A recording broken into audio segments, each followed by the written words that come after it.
Boa tarde, pessoal. Vamos dar início a mais uma aula de Química, né? Pessoal do nono ano, espero que vocês estejam todos bem, tá certo? Na nossa aula de hoje, a gente vai iniciar a nossa conversa sobre ligações químicas, tá certo? Iniciar por quê? Porque o capítulo vai ser trabalhado por partes, tá certo? Então, inicialmente, vamos entender por que e o que são essas ligações químicas.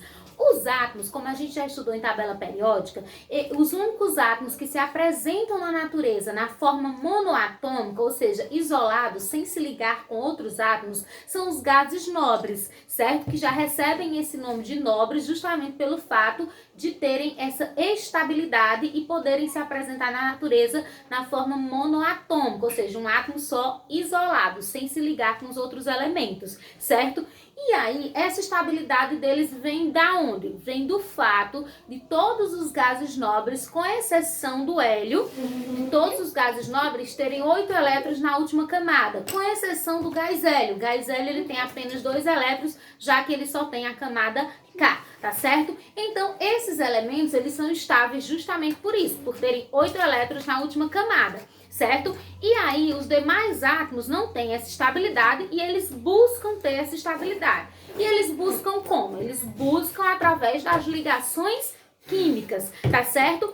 Em relação a essa estabilidade, antes da gente ir direto para as ligações químicas, eu vou falar um pouquinho sobre uma teoria muito importante chamada teoria do octeto.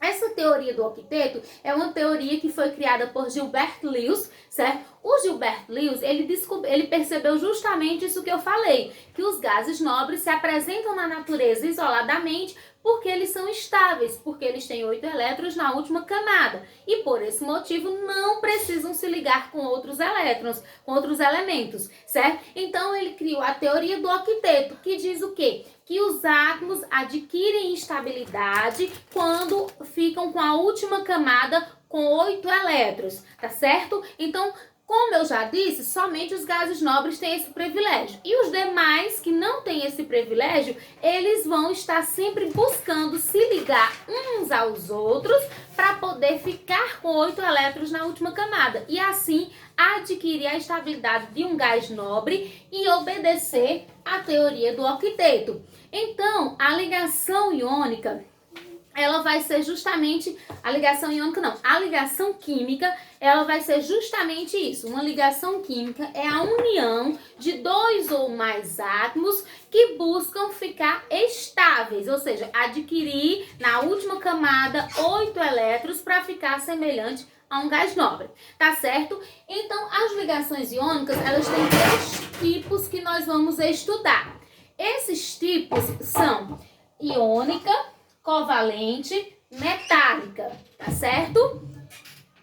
Então, esses são os 3 tipos de ligações que a gente vai estudar. Iônica, covalente e metálica, tá certo? Então, nós vamos iniciar o nosso estudo hoje falando de ligação iônica, certo? Então, como a gente já viu, a ligação química é os átomos que se ligam para poder obter estabilidade, certo?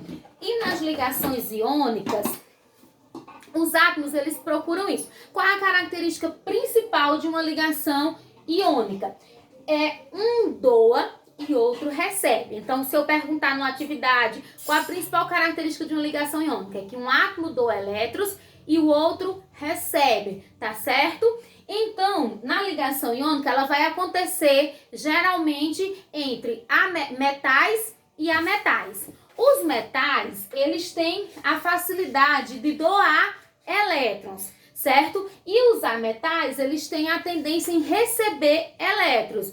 Então, no caso das ligações iônicas, o principal princípio é esse. É um átomo que doa, que precisa doar para ficar estável, e um átomo que precisa receber para poder ter estabilidade, certo? Então, ela vai acontecer entre metais e ametais, lembrando que os metais têm tendência em doar elétrons e os ametais têm tendência em receber, certo? Então, nós vamos ver agora, eu vou explicar para vocês. Então, como eu já disse, acho que eu já falei, as ligações iônicas, elas formam compostos iônicos, tá certo? Então, eu vou explicar para vocês agora como é que a gente faz essas ligações iônicas. Vejam que eu coloquei aqui 2 exemplos.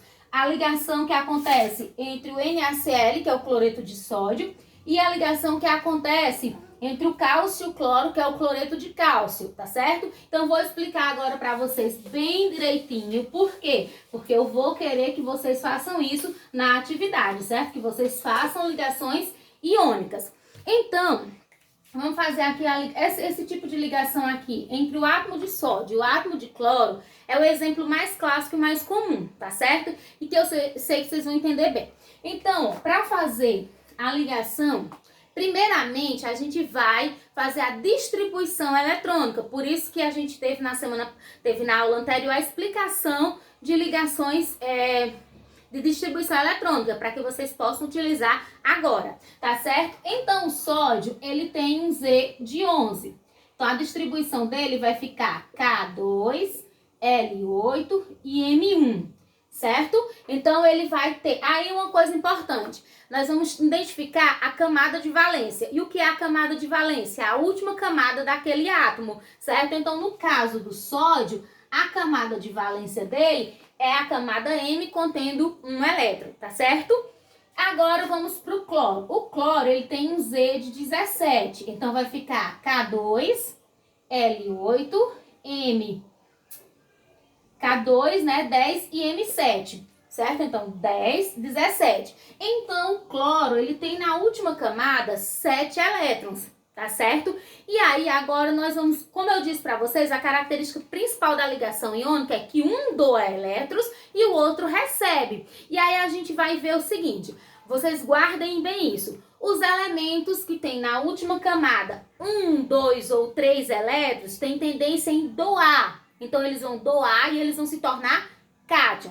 Os elementos que tem na última camada, 5, 6 ou 7, têm tendência em receber elétrons. Então, eles vão receber elétrons e vão se tornar ânions, tá certo? Então, feito isso, agora nós vamos esquematizar a ligação. Eu vou ter que apagar porque a lousa é pequena, mas nós vamos fazer assim. Vocês lembram aí que o sódio tem um na camada de valência, que era a camada M, lembra? Ele tinha um elétron. E o cloro tem 7. Então, a partir disso, eu posso prever que o sódio, que só tem um elétron, então ele vai ter mais tendência em doar. Porque quando ele doar, ele vai ficar com a última camada, que no caso era a M, que tinha 8 elétrons, tá certo? E o cloro, que tem 7, para ele é mais fácil ganhar um e ficar com 8 do que doar todos eles e para poder ficar com 8. Então, a gente vai esquematizar assim. Eu costumo usar símbolos diferentes para quem doa e para quem recebe, para a gente poder identificar quem doa e quem recebe, tá certo? Então, eu vou colocar aqui o sódio com o seu 1 elétron. Essa bolinha representa 1 elétron do sódio. E vou colocar aqui o cloro com os seus 7 elétrons, tá certo? Então, esse sódio doa para esse aqui, ó. Quando esse sódio perder esse aqui, aí vocês lembram que as camadas dele eram K2, L8, né, e M1. Quando ele perder esse 1, ele vai ficar com a M que tem 8. Então, ele vai ficar com a camada com 8 elétrons, vai ter estabilidade e vai ter completado a teoria do octeto. E o cloro, que tem 7, quando ele recebeu esse 1, ele ficou com 2, 4, 6, 8. Ficou estável também, tá certo? Aí a gente diz assim, em relação às cargas, que o sódio, que doou 1 elétron, ele ficou com a carga de mais. Como é só 1 elétron, seria mais 1, então não preciso colocar 1, coloco só mais. E o cloro, que ele recebeu 1 elétron, lembre-se que está recebendo carga negativa, então ele vai ficar negativo, então vai ficar menos, tá bom? Então, aí o composto vai ser formado assim, ó, NaCl, tá certo? Que é o composto do cloreto de sódio, que é o nosso famoso sal de cozinha que a gente usa todos os dias nas nossas casas, não é isso? Então, é dessa forma que a gente esquematiza. Eu vou colocar mais um exemplo para que vocês possam compreender. O exemplo que eu vou fazer agora é do cloreto de cálcio. Cloreto cloreto de cálcio, certo? Eu tenho o átomo de cálcio e o átomo de cloro. Passo a passo. Primeiro faço a distribuição, depois vejo quem doa e quem recebe e depois esquematizo. Então fica assim, ó. O cálcio, que tem um Z de 20, vai ficar K2, L8. Não posso colocar os 10 aqui, né? Então coloco 8 e levo 2 para aqui. E o cloro, que tem um Z de 17, fica K2, L8 e M7. A última camada do cálcio é a camada N, que eu chamo de camada de valência, que tem 2 elétrons. E a última camada do cloro é a camada M, que tem 7 elétrons, tá certo? Então, nós vamos fazer esse aqui. Tem 1, 2 ou 3? Doa. Esse aqui doa elétrons. Esse tem 5, 6 ou 7? Recebe elétrons. Então, eu faço assim, ó. Eu pego cálcio, tem 2 para doar. E eu pego o cloro, que tem 7, não é isso? Ó. Aí eu trago um para aqui. Quando eu trago esse para aqui, ficou 2, 4, 6, 8. Esse cloro ficou estável, mas sobrou um aqui. Então, o que eu faço? Pego outro cloro para receber, ó. Se tá sobrando, eu tenho que pegar quem queira receber. E aí eu trago para aqui, ó. Aí ficou 2, 4, 6, 8. O cloro também ficou estável, tá bom? Aí o composto vai formar assim, ó. O cálcio doou 2. Então, mais 2. O cloro, cada cloro recebeu um elétron, então menos 1. Aí essa carga eu trago para aqui como coeficiente, essa carga eu trago para aqui como coeficiente. Então, vai ficar cálcio 1, que eu não preciso colocar, e cloro 2, que eu já coloquei, tá certo? Então, é dessa forma que a gente faz as ligações iônicas, tá certo? Estou disponível para tirar a dúvida de vocês de 1 até as 7. Vou postar uma atividade extra que eu quero que vocês resolvam e mandem para mim. E se após a explicação você assistiu o vídeo e não entendeu, pode chamar no PV que eu estou à disposição. Tá bom, pessoal? Tchau, um abraço!